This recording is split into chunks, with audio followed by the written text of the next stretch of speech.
বিধানসভা নির্বাচনের আগে তৃণমূলের বিরুদ্ধে এক প্রকার যুদ্ধ ঘোষণা করেছে মালদা জেলার কৃষাণ জাতি সেবা সমিতি। এবারের নির্বাচনে সংগঠনের সদস্যদের নিয়ে প্রার্থী দেওয়ার পরিকল্পনা করতে প্রস্তুতি কৃষাণ জাতি সেবা সমিতির।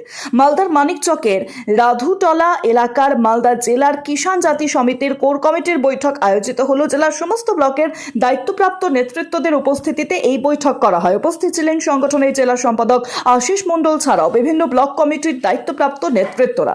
ভোট ঘোষণা না হলেও তৃণমূলকে হারানোর জন্য তারা যে কোমর কষেছেন সে কথাই বললেন সংগঠনের জেলা সম্পাদক আশিস মণ্ডল। তিনি বলেন, প্রতিটি বুথে প্রতিটি গ্রামে আমাদের সংগঠনের সদস্যদের নিয়ে আমরা আলোচনায় বসেছি। বর্তমানে কোনো রাজনৈতিক দল আমাদের পক্ষে নেই। ভোট ঘোষণা হলেই জেলা কমিটির তরফে আমাদের সিদ্ধান্ত জানিয়ে দেওয়া হবে। যদি প্রার্থী দিতে হয় আলোচনা করে প্রার্থী দেব। জয় কিষাণ, জয় কিষাণ, জয়